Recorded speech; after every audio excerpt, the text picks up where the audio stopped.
at 11, excuse me, Pacific.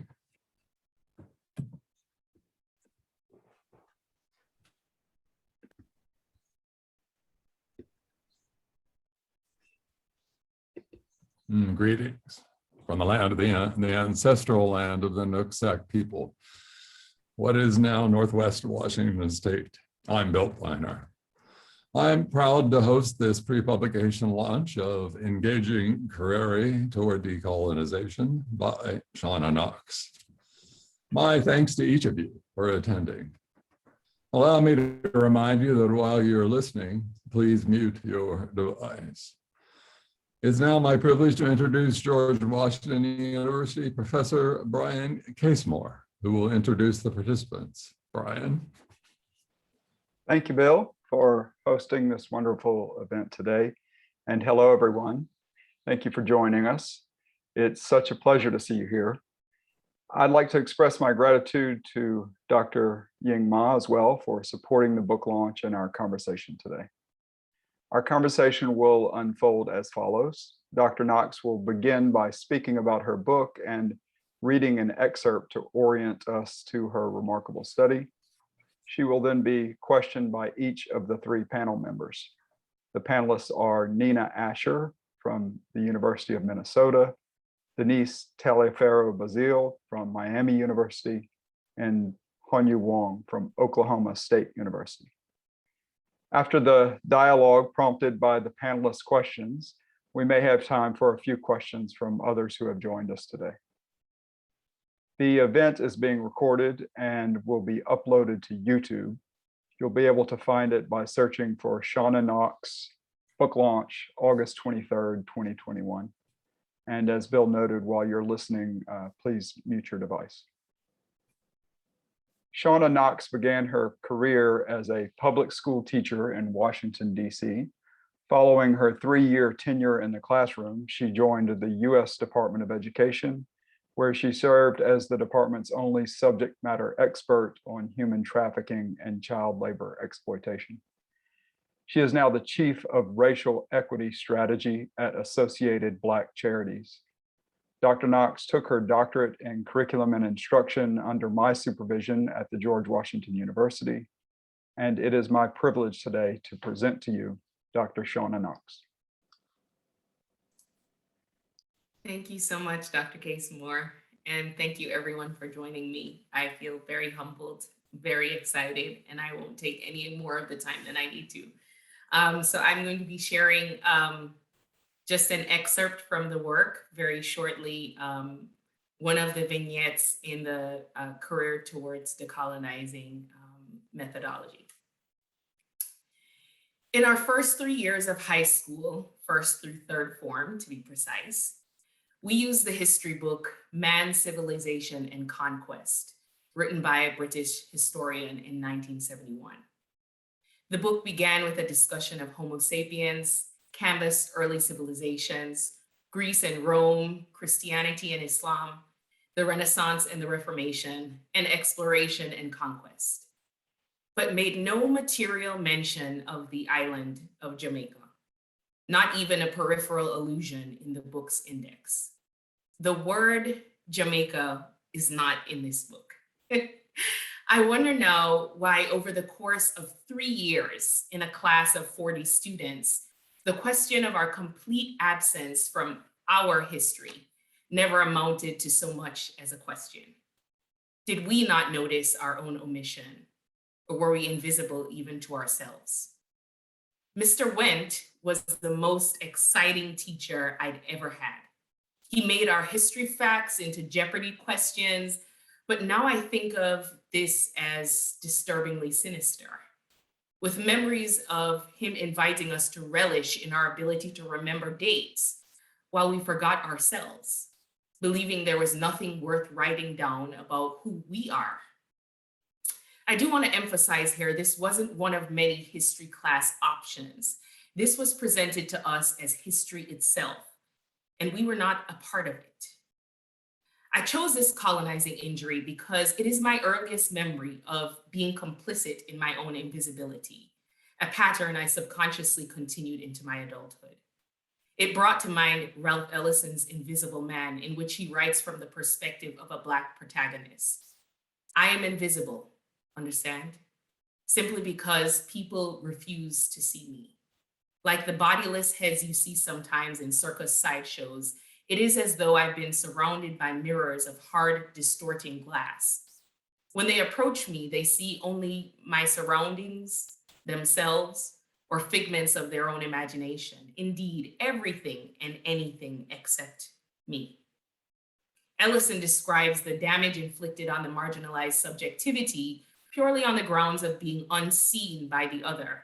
And further, in this text, he also speaks to a reality of this invisibility that also extends to one's inability to perceive themselves or even their own absence. My evolving understanding of history from this time was not that it was a study of people, but rather it was a study of white people. In my lived experience, that is exactly what it was. I had no expectation that I could learn about myself, and I was never given such an opportunity, so my ignorance continued. I had neither awareness of nor response to the absence of Afro-Caribbean people from the subjects I studied until I decided to study Caribbean literature in the second semester of my freshman year in a predominantly white university in the United States of America. The irony. It was a disorienting experience. I could not understand why I had never studied Caribbean people, thoughts, bodies, writers, inventions, or politics in a formal setting, why I did not know their names or their work, or why their words needed to be affirmed by a white institution in the United States in order for me to read them. I was deeply troubled by these questions, and I still do not have answers for them. Thank you. Thank you, Shauna.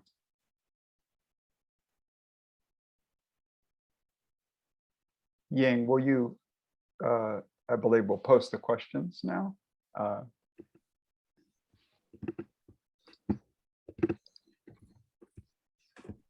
And Dr. Asher, this will be your opportunity to engage and share a question.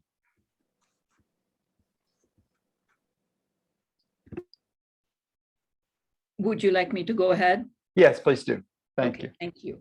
Hello, everyone. I just want to mention a couple of things, having been on Zoom like everyone else for a long time. I am in downtown. There's a funny sound. Can you hear a funny sound when I speak? Yeah, I think, can everyone make sure they're muted currently? Okay, go right ahead. Thank you. I'm in downtown Minneapolis, and the town has been nuts, as everyone knows, over the last 18 months. We hear lots of sirens, and I can't do anything about that. So I just have learned to say that at the start of a Zoom meeting. Sometimes the internet goes on the blink, and nothing I can do about that either. So anyway, with that said, Shauna, thank you so much for your work, for your insights, and I'm so honored to be part of this conversation, and to Bill and Ying and Brian too. So thank you all for the invitation, and I'm in great company with Hongyu and Denise. So what a joy, and with everyone else here. So Shauna, as I read your book, it was tough for me just to, as you saw when I emailed you, it was tough for me to select just one quote because there were so many. I think for me, although I have this quote up here, which everyone can see, your story with your dad on the phone with your brother and you speaking in patois just blew me away. You know, it blew me away. That was one of the several points in this work. So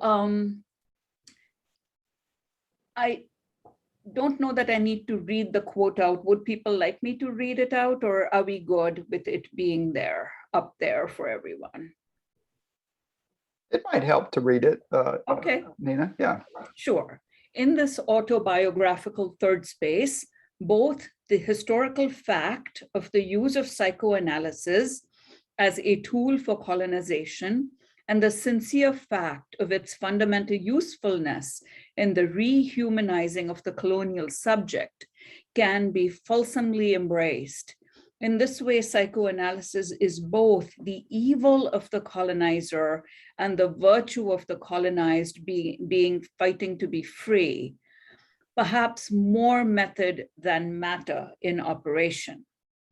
In this duality of the objective and the subjective, and the real and the imagined, I identify a space for etching out a new idea in the politics of rehumanization and decolonization through the provisional emergence of an autobiographical method that maps the process of decolonization at the interior subjective locus.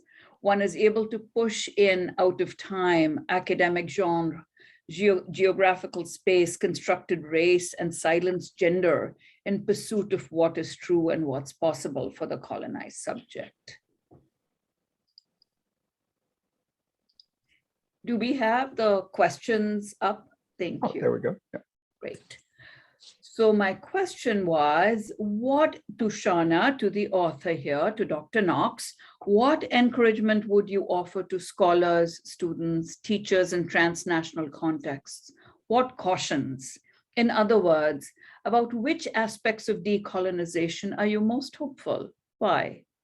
And according to you, which ones may well remain, at least seemingly, intractable at this time? Why?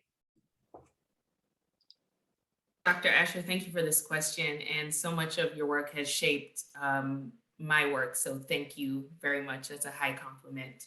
To answer it, and it's layered, so I'm going to take it piece by piece. For this first part of your question about scholars in transnational context, I would say I was surprised to learn that I think 8 out of the 10 colonizing injuries that emerged in the study actually happened in the developing world, in Jamaica, South Africa, Spain. A lot of them didn't happen in the United States at the seat of empire. So I think that means that the world in general is ripe for examination for how colonizing imprints remain on all of us and how we are interacting in it. So I would invite scholars in transnational contexts into this type of inquiry and analysis, even if they're not working from the seat of empire in the United States or even in Europe. And I would say that as far as it regards what I think we should be we should have caution about is, I think the work that I'm doing is post-formal autobiography, and the method that has developed here is an autobiographical method, and it's inherently exposing. And I think that there's a potential to cross the line from illuminating into violating. And so I think there's a real need here to really evaluate what needs to be presented, foregrounded, shared, and what maybe isn't ready yet to be addressed. And I think for me, in writing this book, I was really mindful about the world's gaze, and I'm looking into my own subjectivity and in many ways exposing where a colonizing ideology has compromised my ability to think as I ought to think. And that's a position that I've individually decided to take. I've decided to do that. And it's been really helpful to me as a researcher to gain those insights. But I do think that school as an institution, whether it's graduate school or any other kind of school, they can be violent institutions. And depending on who's kind of using this method and how they're using the method, it can feel wrong. And I would say that my caution is, if it feels wrong, then I wouldn't proceed with it. I would make sure that I'm using my own internal compass as a gauge for what I feel comfortable to continue doing, because it's a treacherous road. And it can be really disorienting to kind of take off the mind that you've had these many years and decide to inspect it for ways that it might be compromised or not completely telling you the truth. And I think as far as your question asks about the aspects of decolonization that make me the most hopeful, I was really surprised by the elements that played the biggest role in embedding colonizing ideology in my subjectivity. I was surprised that age had such a significant role. I was surprised about gender. Those were not aspects of the study that I even entered the space thinking would be relevant or even particularly informative, but they were. So I think what makes me really excited is the idea that scholars across the world might be taking up this methodology and finding things that they would never have expected are actually very much at play in how their subjectivity has been colonized. And then having a larger collaborative conversation among subalterns about what's really happening and how this is happening. The work is way less about kind of convincing white people that subalterns can have a colonized subjectivity. It's way more about discovering what can be done about that. And I think that's what's very exciting to me is that I went into this process thinking, I hope something can be done about it. I hope I can discover something, but I may just discover that there's nothing that can be done. And that's why this is so cruel. I didn't discover that. There were new understandings that emerged. And I'm excited to have a collaborative body of work emerging of new understandings about what happens next when we're not sort of turning back towards empire and speaking to that, but actually turning our backs to empire and speaking to ourselves about what can happen in light of our subjective conditioning. And the last part of your question was about what I've discovered doesn't budge, even in light of my most earnest efforts with this with this methodology. And it's interesting that you brought up the CTD study on linguicide. I think that was my point of hopelessness, because I recognize that there's my recognition that my sound has been altered, that my sound sounds more like the English acrolect than the patois Baszile that would be appropriate for where I grew up. It doesn't change what I sound like, and I can't recover that. So I think there were moments where I realized, like, okay, I'm clear that this happened, and I'm sure that I wish it wouldn't have happened. I wish I could move beyond it, but I can't recover it. And I think that was really hard for me, was recognizing that there was a limit to what could be done. And so I would say that to your earlier point about how to engage with caution, that's hard to do. That's really hard to recognize and to face. And so I would say, if coming up against those moments of hopelessness is becoming less constructive, then I would step back from this process and re-engage when it's productive and when it's helpful, because it's meant to be productive and helpful. It's not meant to be exposing. It's meant to be constructive. It's meant to build towards something new. Thank you so much, Shauna. I found myself scribbling notes as you were speaking because my brain was thinking in so many directions. Brian, I think you were keeping track of time. I have a few thoughts, but I don't want to hog the time either. You're muted. Casemore, you're on mute. Sorry about that. Yeah, take a few minutes. We have some time for you to reply. Thank you. Great. So, Shauna, I'm going to share some thoughts just your response was wonderful. Once again, you're building on and synthesizing the insights that come across in your work, in your book. Couple of scholars whose work my brain went to One was when I first, 20, 30, I don't know, many decades, long back, when I first read Bill Pinar's Autobiography, Politics, Sexuality. And that's where one of the, Bill, correct me if I'm wrong, but one of the strands throughout that sort of psychoanalytic journey is the power and criticality of asking the question, why, you know? And Shauna, I think you raised that throughout this process of Currere towards decolonization. So I think staying with that why, and then the seeming, and that's why in my question I had seemingly intractable, at least at this time, right? Because on the one hand, one may say, plus ça change, plus ça reste la même. The more things change, the more they stay the same. And yet somehow it's part of the human condition where we continue to battle against in our lifetimes, in our geographic locales, wherever we are, whether it's Jamaica or the US or the seat of empire or wherever it is, right? So kind of this eternal struggle almost, and we see it in Fanon's work, for instance, right? Against the internalization, right? Of even on the part of the scholar, the thinker, the critic, right?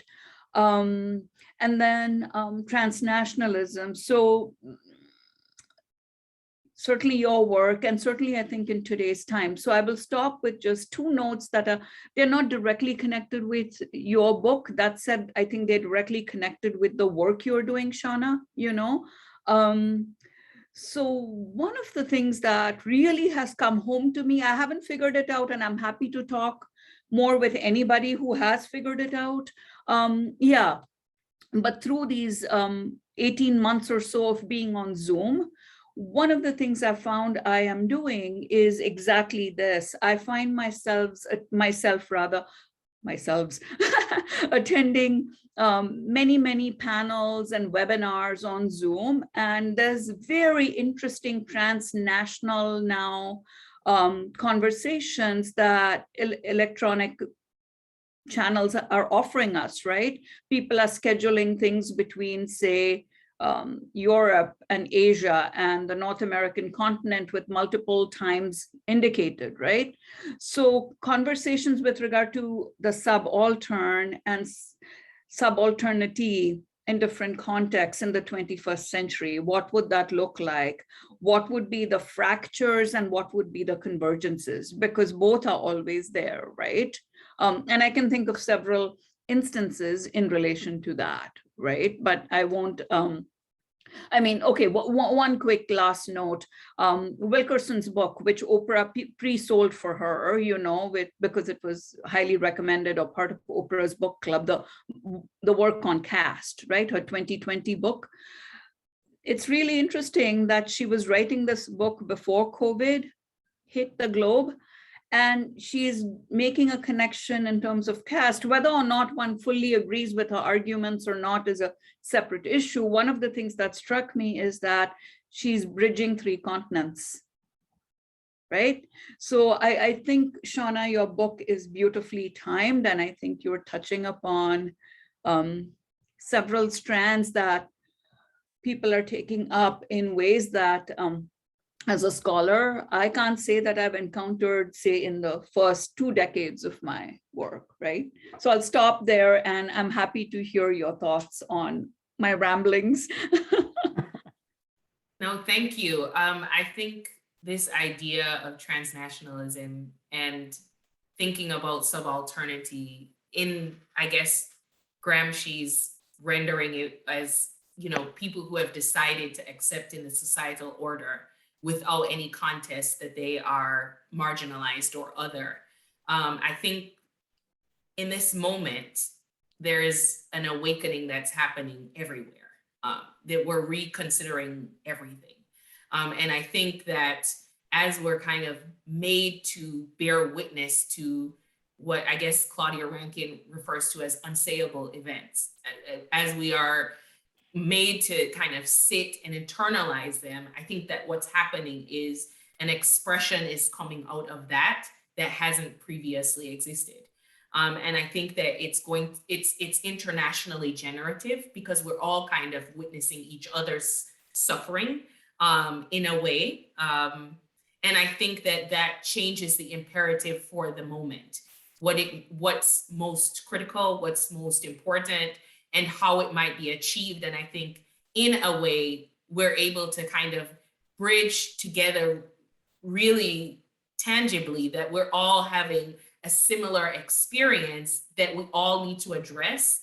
And perhaps we can be addressing it more collaboratively than we have been in the past. So I am really interested in what happens in the world once this work enters it, when people take it up wherever they are.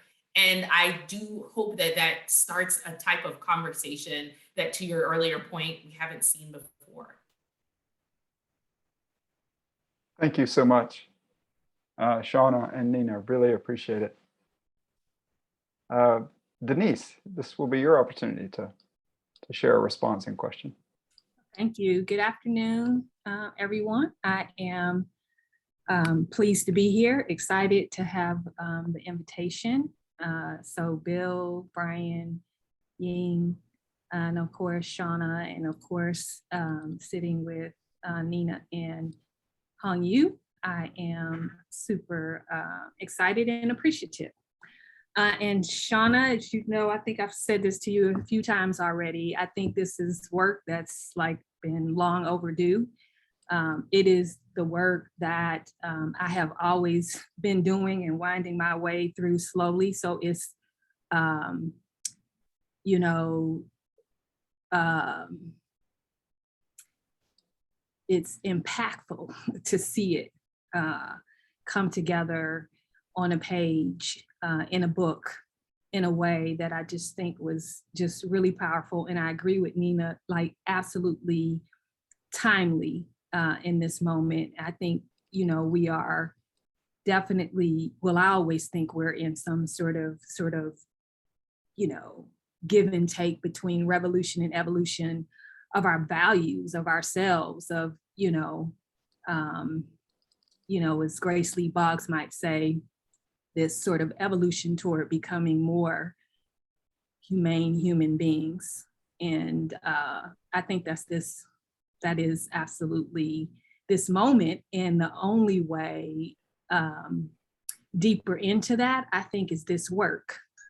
You know, I go back and forth with my sociology colleagues all the time about systems and, you know, paying attention to systemic oppression and you know, laws and policies, and all of which I think are important. But up under all of that, I always say that funky systems rely on opaque people. And, you know, I think that we are all opaque in some ways, and that the Currere, autobiographical method in general, in contemplative inquiry specifically, is just the little space and distance we need to, you know, to engage more deeply into sort of be able to work through the opaqueness and the way in which the opaqueness, I think, continues to recreate the systems and the institutions that that we then try to sort of objectify as if we really can't control them or really don't have anything to do with it. So the quote that I chose is the following: though no longer physically caged, my Black body continues to be internally and externally subject to the dominating gaze of the normalized Euro-hegemonic colonizing archetype. It would be nearly impossible to name all the ways in which my body has been afflicted by projected subhumanness. It is more of a constant consciousness than a set of easily named discrete experiences. Fanon refers to the unending experience of occupying a Black body as a corporeal malediction that the empire is constantly studying in order to denegrify. The colonizing injury that has resulted from this constant investigation and reconfiguration of my body as directed by the white gaze is consistent subjective disordering. with unceasing messaging that my body presents me to society as savage and alien, I have subconsciously agreed to the colonizing custom of denegrifying myself for survival. The denegrification project, or the negotiation of how to demonstrate my Blackness, is never complete, as the colonized body is always seen as object, and at best can only hope to lose itself. It never earns its humanity in the eyes of the empire. So I chose this, of course, struck me, and I feel like it struck me because I feel like this thing right here has always been at the center of my work. It was definitely at the center of my dissertation work, and certainly, I even find myself sometimes writing exact phrases from my dissertation, which I haven't really looked at in, years, but, will find myself sort of continuing along with this dialogue with myself about this feeling of, the feeling of having a sort of self-aversion, and then sort of being caught in the loop of it and not really being able to figure out a way out, what the outside of the outside is, Fred Moten might say. So my question, this passage echoes and aligns Fanon's corporeal malediction with what Winter has called our lack of ontological sovereignty, and what some Afro-pessimists might theorize as para-ontological or even non-ontological non-status of Blackness, is being caught in that unending loop of recognizing and resisting and restructuring, but never eliminating the burden of self-aversion under the constant weight of the gaze. Some say this way of thinking feels hopeless, and I think it offers a profound but complex sense of clarity to the perpetual question that why have Blackness and Black people marked the bottom of every good list and the top of every bad one since the dawn of modernity. And I find this, though, hopeful because it's a kind of clarity that reminds me that the only recourse for survival or thrivance is deep contemplative inquiry, a surrendering to the work of Currere, if you will, because it offers you, and I'm curious, what in the face of such despair? How has the process of surrendering not just impacted your scholarly growth, but how has it transformed your life, mind, body, soul, or has it? Now, I want to pose that in the context of thinking about, I think a lot about Sylvia Wynter's, her vision of, sort of rehumanizing or calling for a new order of knowledge, and really she's thinking across all the knowledge and all the disciplines.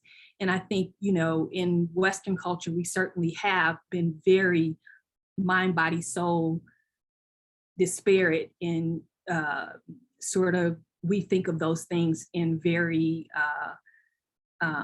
separate and siloed kind of ways. But I feel like, that what she's calling for is something that brings all of those pieces together. And so I'm just curious about how you think this process leans into that or does not.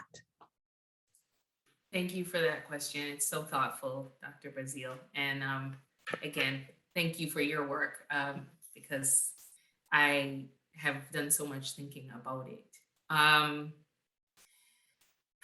Okay, I will start with this question about hopeless despair and whether or not this is, in my opinion, a way out of it, or whether or not I'm moving further into hopeless despair by engaging the work. And I think it's a little bit of both.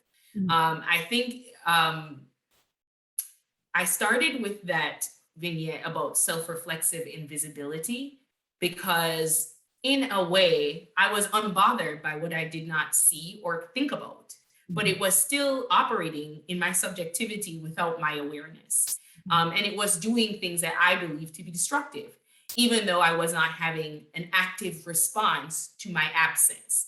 There were things that were forming in my ideas about who I am, who I can be, what people before me have been and what it would take for me to be somebody, by the fact that nobody was there. Nobody had made it to my textbook. So is it that I need to be different from everybody else to be in my textbook, or is something wrong with the textbook?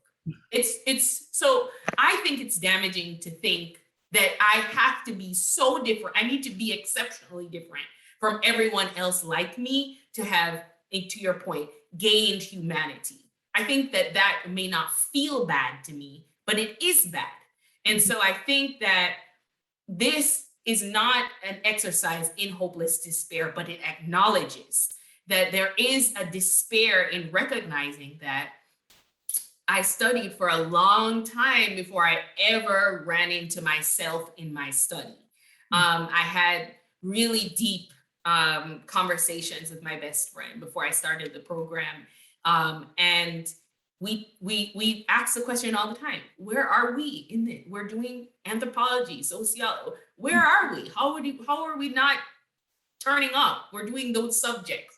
And so I think that this is the opposite of hopeless, in that I am forcing the academy and everyone to contend with my absence by saying, not only am I absent and I want you to join me in that acknowledgement.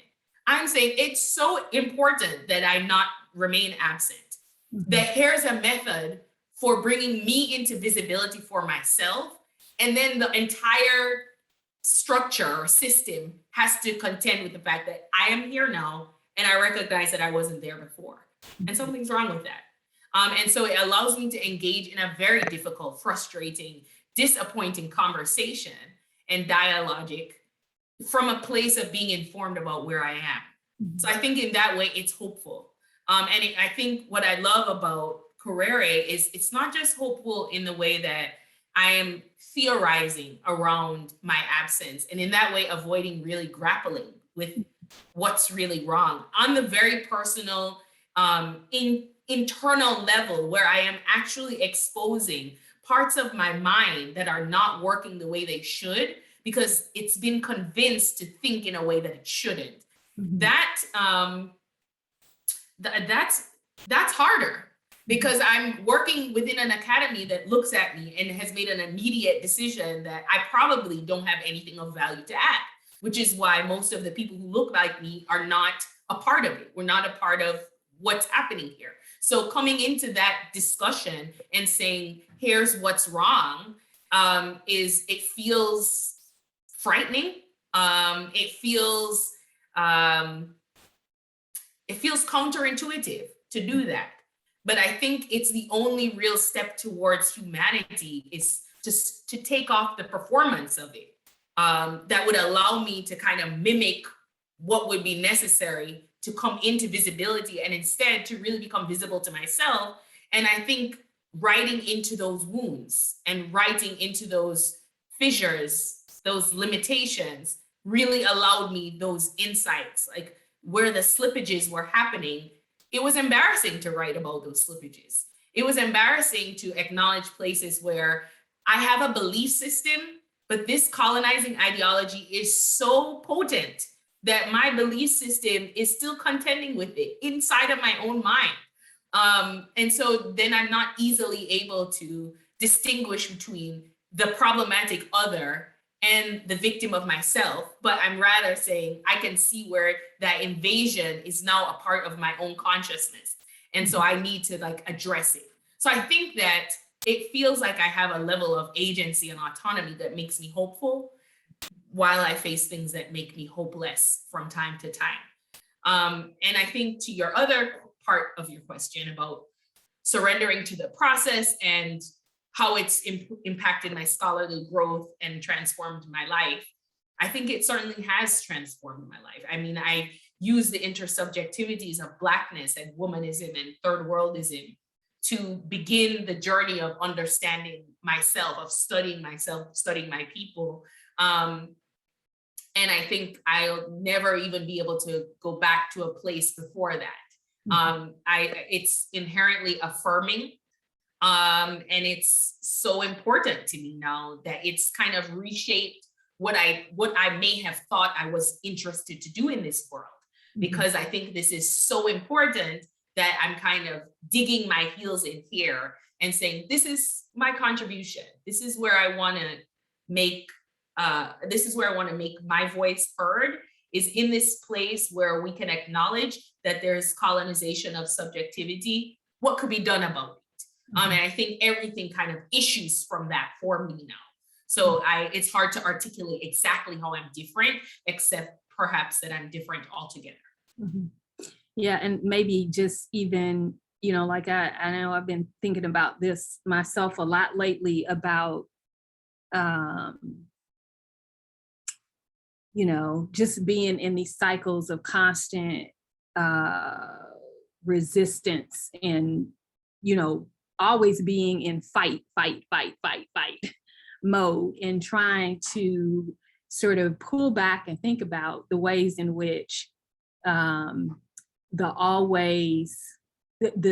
of all, just how the always fight mode actually reinforces the anti-Blackness, and trying to sort of pull back and think about what is the synergy between the, you know, the fight and then the how we fight. Or like I think a lot about, for instance, Stacey Abrams, her approach to the fight was, you know, let's step to the polls, let's have some food, let's have some music, let's have some, so it was a different sort of orientation to me, you know, how you hold this piece of despair next to purpose, but also next to, you know, joy and love, and, or, you know, how do you make subjectivity out of love, you know, rather than, you know, sort of staying stuck in the conversation about, you know, no subjectivity or limited subjectivity. So the orientation is now, yes, that has been our condition, but now how do we recreate it, you know, out of love and context of culture. So thank you again for the book. Is giving me lots to, I think I've read it twice already, giving me lots to think about, and lots to think about in my own unfinished work. So I'm excited about that. So thank you. Thank you so much. Thank you so much, Denise. Hongyu, Dr. Wang, it is your opportunity here to share a response and pose a question.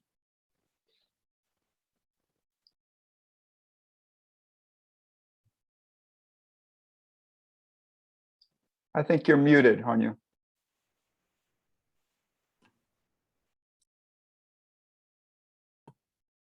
Sorry, I was mute.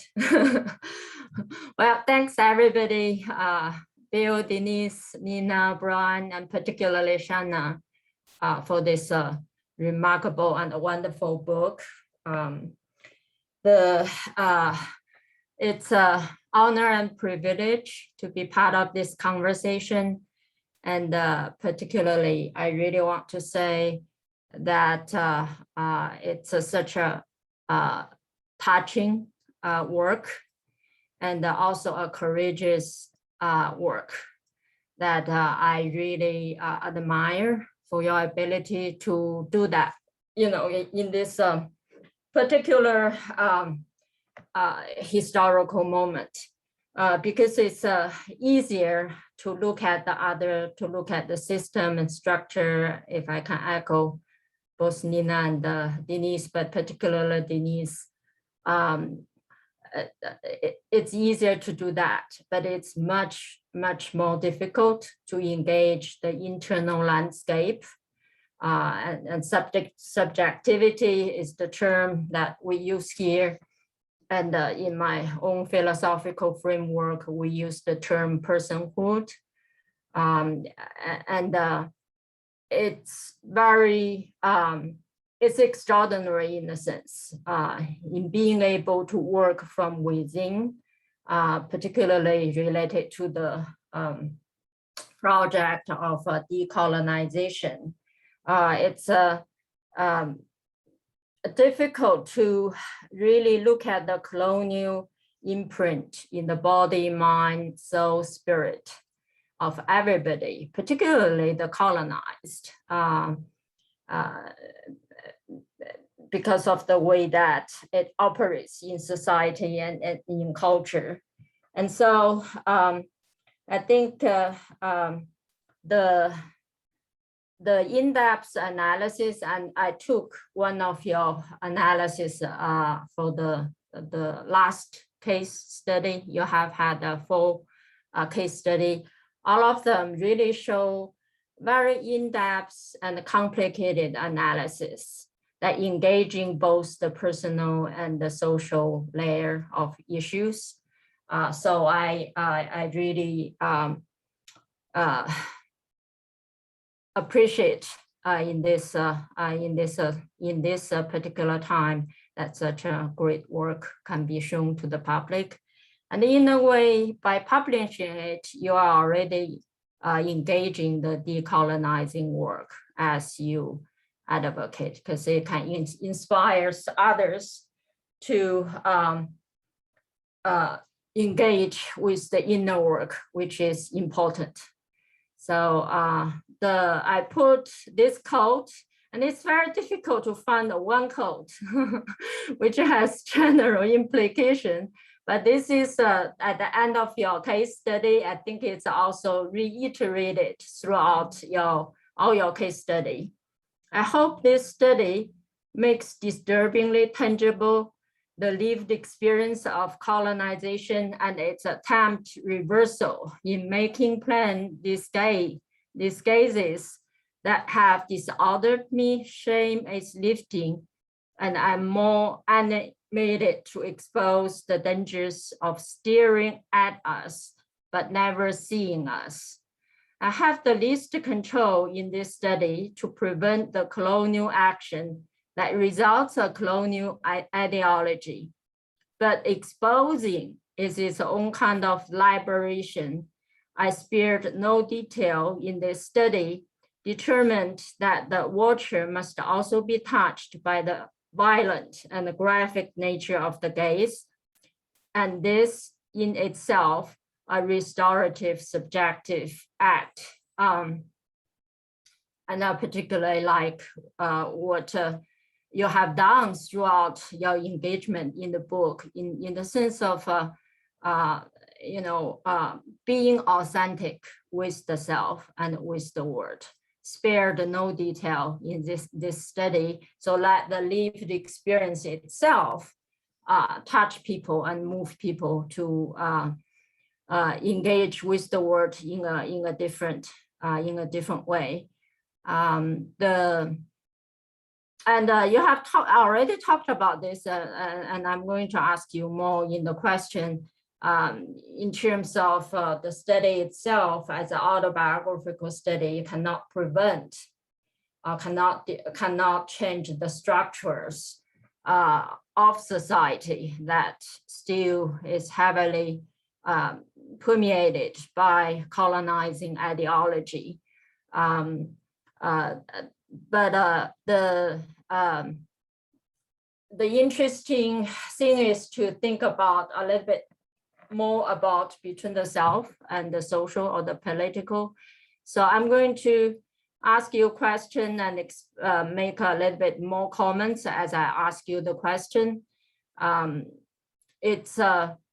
I already mentioned the restorative subject act is a courageous and inspirational act. My general question in the first part of the question is your remarkable restorative subjective act inevitably involves facing, and a lot of it is subconscious layers of materials like trauma, loss, gaze, invisibility, shock, and you mentioned despair and hopefulness before due to colonized injuries. So I remember when I first began to write autobiographically, it was a terrifying process in the beginning. And especially for you, because you are talking about decolonization and the gaze, the colonial gaze. And in opening yourself up, you are also, expose yourself to the public gaze again. So can you, discuss a little bit about how you were able to engage such difficult emotional work and sustain it for new insights and revelations in this study? I'm pretty sure when you analyze those stories, look at those lived experiences, there would be, moments of difficult emotions to deal with. So how were you able to do that? And you might have some suggestions for others who travel on the similar path. And another question, earlier you discussed the interactive relationship in Currere between the subjective and the social or the political. And I want to hear you talk about it a little bit more after you finish this study, to specify the nature of the relationship. Is it sequential? Is it simultaneously? Is it conflicting? Is it parallel? And certainly there would be different different ways of a relationship between the two. But if you can talk a little bit more about it, that would be interesting to hear. Especially, the social and the political does have very stubborn structure and systems. So in the act of elaboration in this autobiographical study, how you dwell or deal with the intersection between the two without losing, you mentioned losing hope. Especially in terms of how to deal with the both as an educator. And it doesn't have to be the educator in the classroom. It could be the educator for the public. So that's my quote and question. Thank you, Dr. Wang. And I was so honored to be able to use one of your theories in response to the call in the book and in one of my CTD studies. And I found it most illuminating. So thank you for that intellectual labor. I want to start with your question about the relationship between the subjective and the social and the political, and how the project is connected. And I'm going to read a quote from Toni Morrison that I think really easily captures my thinking about how those things are connected. She's using the word racism, but I'm thinking every ism, racism, colonialism, sexism, you fill it in. She says the very serious function of racism, read any ism, is distraction. It keeps you from doing your work. It keeps you explaining over and over again your reason for being. Somebody says you have no language and you spend 20 years proving that you do. Somebody says your head isn't shaped properly, so you have scientists working on the fact that it is. Somebody says that you have no art, so you dredge that up. Somebody says you have no kingdom, so you dredge that up. None of this is necessary. There will always be one more thing. The reason why it's really easy for me to connect that subjective work of this new method to the political and larger social project is that I think that it's actually the work that's not the distraction.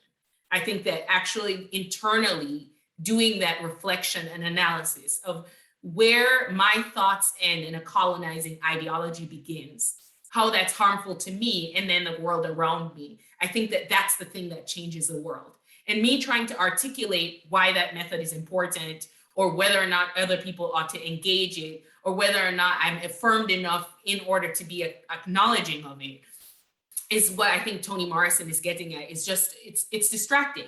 And I think that I'm excited for scholarship to move in the direction of not trying to prove anymore things that we know are categorically true. It's just manifestly and materially a fact that colonization happened, and that it didn't just happen with geographic spaces, but it actually happened in the psychic space. And then it was put into policy that we would make sure that slaves had a taste for menial labor and would continue in tradecraft, and think that that was real learning. So we'll put it inside of schools so that they'll continue to operate in a class level that is appropriate, so that there can still be cultural domination, psychic domination, and every other kind of domination. It started from an unequal place, and it will continue in that place unless we ourselves turn inward and say, this is not okay, and let's not do it anymore. And what do we need to demand of the larger structures to make sure it doesn't happen anymore? But I think that sometimes we can see that there's an issue and we immediately turn to those larger structures and demand things of them without actually having a really critical understanding of how and why they need to change. And I think doing the internal work of seeing what's the damage here, what happened as a result of a colonizing curriculum, and as school as an ideological state apparatus that put forward a colonizing agenda. What happened to me? If I'm able to give an account for what happened to me, then I am much better equipped to determine how it needs to change in the way that I behave, but then also in the way that the structure is supposed to serve me and my posterity, the generations that follow me. And so I think that it is a political act in saying, I know you think I'm not even worth learning about, but actually I'm going to learn about myself. And from the place of learning about myself, not just learning about what you did wrong, but learning about myself, which is actually the thing that was removed, then I'll know what needs to change, because I won't be operating with that deficit anymore. I don't think it changes everything completely. I don't think you can return to a utopian past, but I do think having a better understanding of what was lost and what it cost us allows us to articulate in a more informed way what restitution would look like, what the repair would look like, and what rebuilding should look like. To your other question about sustaining the emotional work, I think it's very much related. With that in mind, it's really easy to sustain the emotional work, because if my work is not facing people who already don't think I'm fully human, if it's facing other people who have never been affirmed in the fact that the world around you has always told you that you're something less than human and you will never earn that humanity. If my work is facing those people, then it's easy for me to expose those things and to say, this is what has happened to me, and this is what it's done to me ideologically, and this is how I think we can change this. Because I think that it's inviting the people who most need to be in that conversation to be in that conversation with me and with themselves. And that's emotionally encouraging to me. It's emotionally hopeful to me, because it's moving towards a thing instead of arguing that we should be able to move towards it. I'm just doing it, and that's it. And that feels empowering, and it feels like the right next step. And it feels easy to sustain. I will say the disaffirmation of the work, which there was plenty of it, and thank God for Dr. Casemore, ushering it and protecting it so that it could exist. The disaffirmation was confirmation that the work needed to happen. It needs to exist in the world. We need to do this, and it needs to exist. And so I think, in a way, subverting that disaffirmation into a type of support it created a momentum for me to kind of keep going, because I knew that it's not widely accepted, but it's entirely necessary. So it's my work to do. think that's the full question, but I'm not sure if I'm missing anything. Did I miss anything, Dr. Wang? Yeah, that's perfect. And sounds like the subjective and the social is simultaneous rather than, separate all, one first, the other one second. And appreciate that your commitment helps you with your emotional work. I don't think there are time, Brian, so I'll just stop here. We can go a little bit longer if you wanted to follow up. I will say that, Shauna, to hear you speak on, I'm hearing new things from you every time we have a conversation. In this moment, you've shared some remarkable insights to that really great question about the temporal relation between the subjective and social, the way they might unfold. So thank you, Dr. Wang, for the question and your response, Shauna. We have a few minutes. I think we could take a question from the larger group.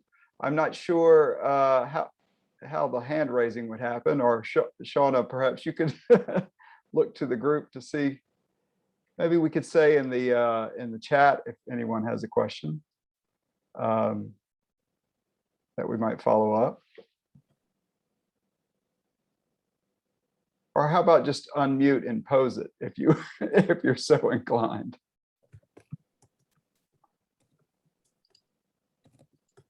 I have a question. Thank you. Please share. Dr. Knox, thank you so much for this incredible body of work. We have, throughout this pandemic, recognized a lot of the inequities and the gaps in terms of the educational product that we share with our young, impressionable minds.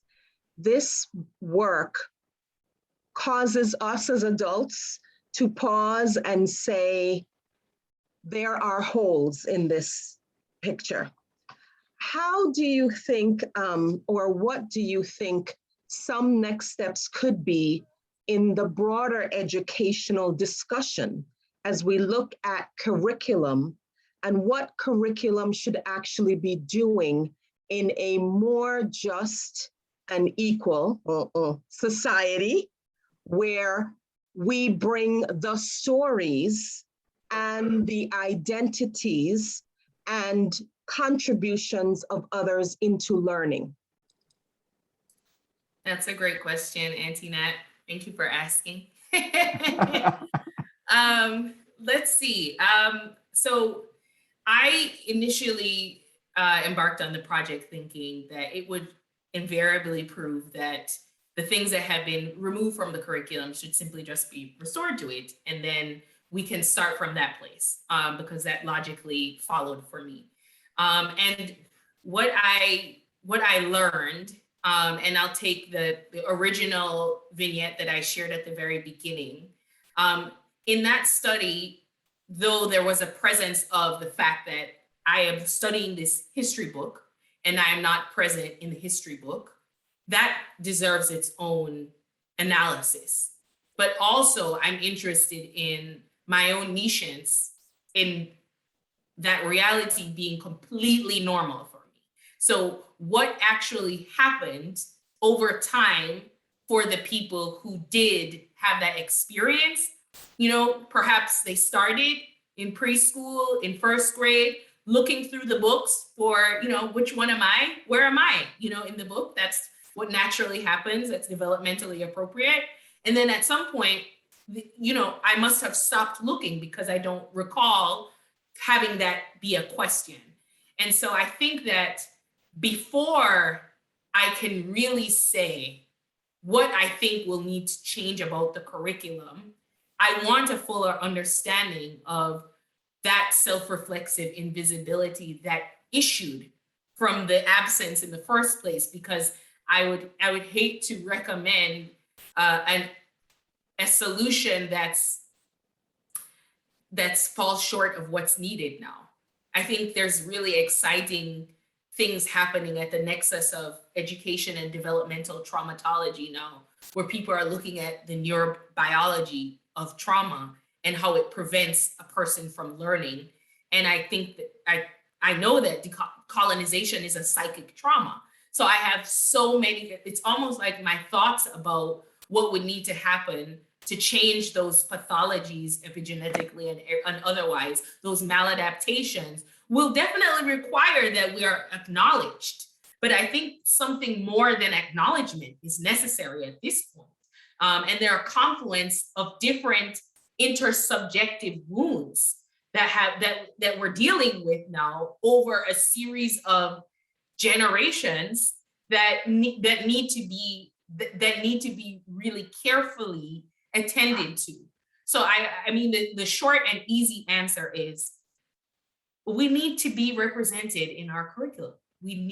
That is obvious, and it is wrong that we are not there.